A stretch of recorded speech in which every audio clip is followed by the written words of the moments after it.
O nosso assunto agora são os planos de saúde. Recentemente, uma operadora decidiu cancelar um contrato coletivo. Isso fez com que idosos ficassem desassistidos. Segundo a empresa, a carteira tinha poucos clientes e uma alta sinistralidade. Para entender mais sobre os direitos do consumidor em casos assim, vou conversar agora com a especialista em direito médico, direito da saúde, Caroline Santos. Ela está aqui no nosso estúdio hoje. Seja muito bem-vinda, doutora. Obrigado pela presença, viu? Muito obrigada. Doutora, então, em casos assim, qual o direito do consumidor? O plano, pelo jeito, foi cancelado unilateralmente, né? Bom, pode haver esse cancelamento desde que ele seja avisado pelo menos por 30 dias de antecedência, para que o consumidor possa procurar um outro plano de saúde. E lembrando que se ele já cumpriu todas as carências, essa carência não será novamente cobrada, não será novamente imposta no novo contrato que o beneficiário vai procurar.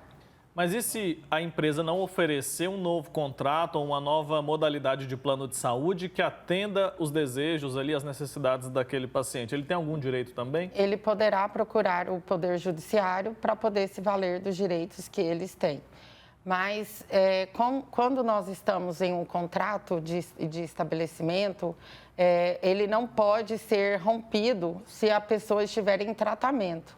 Então, normalmente, os idosos estão em tratamento de alguma doença, de algum CID, que é o Código Internacional de Doença.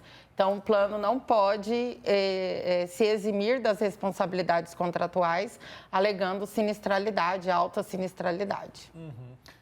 E a pessoa, ela tem um contrato ali em mãos, o paciente, o cliente daquele plano de saúde. Se alguma coisa daquele contrato ali não está sendo cumprida, ele também pode acionar o judiciário depois de tentar resolver com o próprio plano de saúde? Sim, a dica é sempre tentar resolver de forma administrativa. Não conseguindo, aí sim procurar um profissional especialista na área para poder ingressar com ação judicial. E qual o prazo para isso acontecer, doutora? Eu falo porque às vezes a pessoa está em meio a um tratamento, o plano faz uma coisa dessa, cancela ali a carteira, cancela todos os clientes, como se isso fosse algo muito simples. O paciente ele não pode ficar sem um atendimento, se ele está tratando de uma doença grave, por exemplo. Como que isso deve acontecer e qual o prazo para isso? Com a ação judicial, o advogado, seja ele defensor público ou advogado particular, entra com uma medida que a gente entra com uma ação de obrigação de fazer, acumulado com tutela de urgência. Então, você explica para o juiz que aquele caso é urgente, para que o juiz conceda uma liminar, que é o adiantamento de um pedido antes da hora, pela urgência, para que seja deferido e esse paciente continue tendo o seu tratamento efetivado. Isso é tão complicado, Porque o paciente paga ali, ele é cliente daquele plano, então ele paga pelo plano e imagina que vai ter uma tranquilidade em caso de necessidade, Caso precise ali daquele serviço, e isso nem sempre acontece. E os principais direitos dos consumidores em relação ao acesso a exames, tratamentos e tudo mais. Se o plano, por exemplo, se negar ou demorar demais para conceder, ele pode acionar também a Justiça? Pode acionar a Justiça e também a Agência Nacional de Saúde Suplementar, que é a ANS. E como que esse acionamento acontece? Pode ser via site, para poder reclamar, só que seria bom essa reclamação ser feita por profissional habilitado, porque o espaço para reclamação é muito pequeno. Então, com um profissional habilitado, ele vai colocar todas as questões de reclamação dentro desse texto para que seja levado à ANS. Lembrando que a ANS é quem controla todos esses planos. E se os planos tiverem muitas reclamações, eles podem deixar de ser planos, ou seja, serem excluídos do rol da ANS dos planos de saúde. E o que não pode deixar de estar ali no contrato que a gente precisa se atentar na hora de contratar um plano de saúde? Por quê? Às vezes, a gente passa por essa questão do contrato como se fosse apenas uma burocracia, assina ali e ouve apenas o que o vendedor está dizendo. Na hora de vender, a história às vezes é um pouco diferente. O que eu preciso observar ali, que qualquer pessoa leiga no assunto pode prestar atenção para entender se aquele plano de saúde está condizente com a realidade ou não? Ler o contrato. Pode ser o tempo que for necessário, mas é importante fazer a leitura desse contrato. Saber a respeito da cobertura, se vai ser nacional, se vai ser municipal, se vai ser estadual. Fazer a leitura do contrato em relação às carências, se serão cumpridas, se não serão cumpridas, se serão exigidas, se serão reaproveitadas do plano anterior, que deve reaproveitar o período de carência do plano anterior. Ver o valor que deve ser pago, se vai ter que ser pago um valor cheio ou um valor com coparticipação a cada exame, a cada procedimento, é pago um valor exorbitante ou não. Então, essas coisas devem ser analisadas. E a questão dos reajustes também precisa estar ali prevista no contrato? Precisa estar descrita no contrato, porque é algo que vai mexer num elemento muito importante do contrato, que é o preço. Uhum. E se a pessoa está tendo problema ali com aquele plano de saúde e resolve trocar de operadora, essa pessoa também tem direito a não cumprir a carência ou não? Como mudou de empresa, ela tem que entrar com um novo contrato não, e tem que seguir a carência? Se já foi cumprida uma vez, não tem que ser cumprida novamente. Mesmo se ela trocar de empresa? Mesmo se trocar de plano. Entendi. Então, fica a dica aí para você. Você pode trocar o seu plano de saúde. Acho que muita gente deixa de fazer isso, fica se submetendo a esses problemas, né? Com medo de ter que cumprir, então, uma nova carência. Então, está explicado. Você não tem obrigação, se você já cumpriu uma carência, de cumprir uma nova carência. E de quanto em quanto tempo eu posso trocar o meu plano de saúde? A qualquer tempo você pode fazer a escolha de um outro plano de saúde. Não existe uma fidelidade? Não existe. Não pode exigir fidelidade de plano de saúde. Entendi. Isso para paciente de qualquer idade, mesmo aqueles que estão passando por algum tratamento de doença grave? O tratamento, ele não pode ser cancelado o plano pela operadora, mas o beneficiário pode trocar de plano a qualquer momento. Uhum. E quando a operadora alega má-fé do cliente? Eu já vi casos assim, em que a pessoa aderiu ao plano de saúde, cumpriu a carência e precisou logo de imediato de usar aquele plano de saúde. Ela tinha o direito, ela estava pagando pelo plano. E a operadora se negou dizendo que o paciente já sabia que estava doente e que agiu de má fé. Isso pode ser alegado para evitar que o tratamento seja concedido àquele paciente? Poder ser alegado, pode. As pessoas alegam que elas querem. O duro é se isso vai ter repercussão jurídica de deferimento. Ou seja, se aquilo que ele está alegando vai ser deferido pelo juiz. Então, no momento de uma doença pré-existente, é importante dizer no plano que você tem essa doença.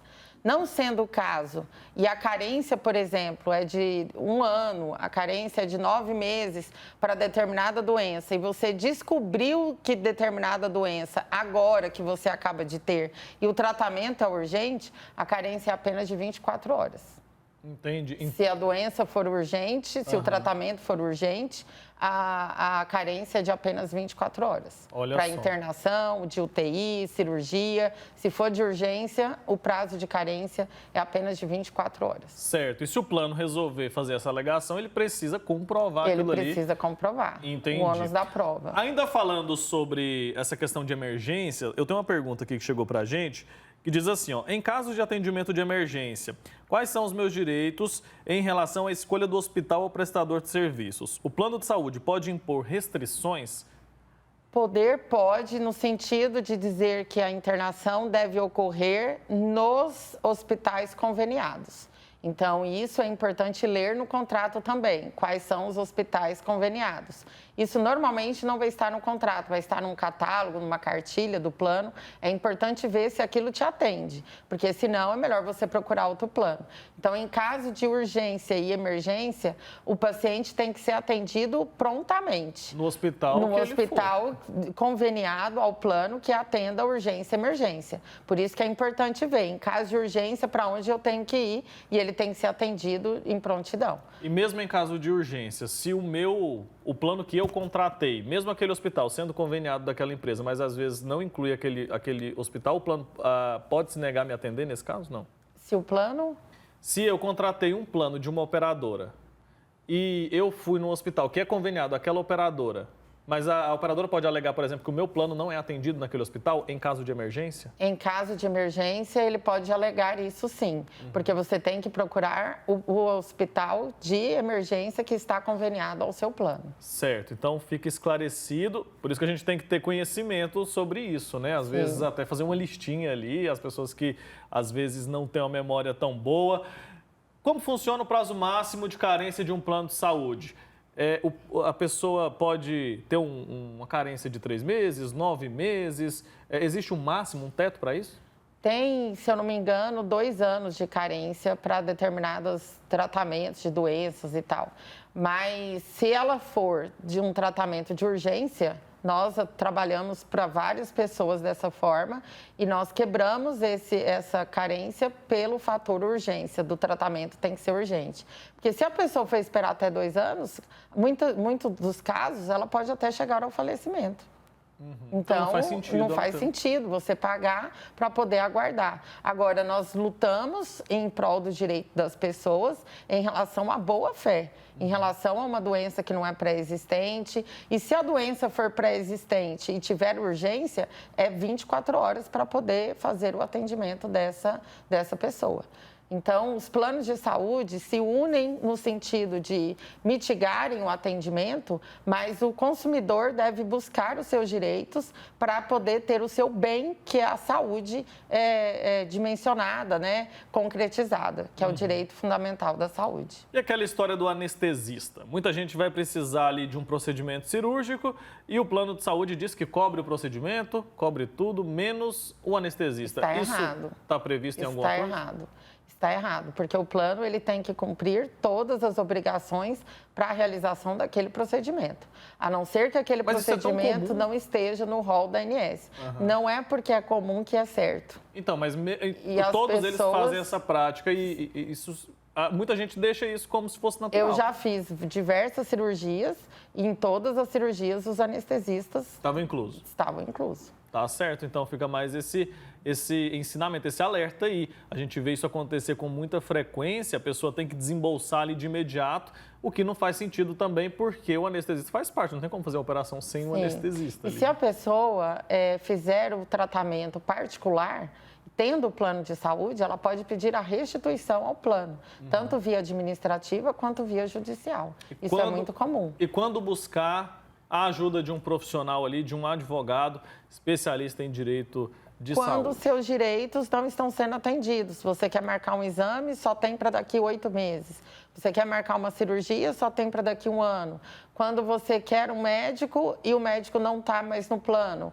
Então, todas as insatisfações podem ser procuradas, podem ser motivo para você procurar um profissional habilitado na área. Muita gente acaba não fazendo isso, doutora, porque em muitos casos acha que ir pela via judicial vai demorar demais.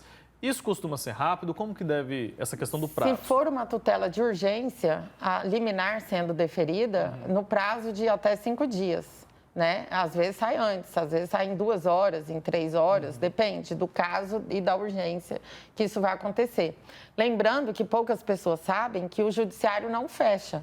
O Poder Judiciário não fecha, ele funciona 7 dias na semana, 24 horas por dia. Quando fecha ali no horário comercial, abre-se o plantão. Então, os advogados podem protocolizar petições nos plantões que tem juízes habilidosos para poder deferir as medidas necessárias. Então, tem que fazer valer o direito, né? Sim, não Muitas pode vezes deixar. A gente, com medo dessa burocracia, com medo de mexer com os planos, porque são grandes demais, a gente acha isso.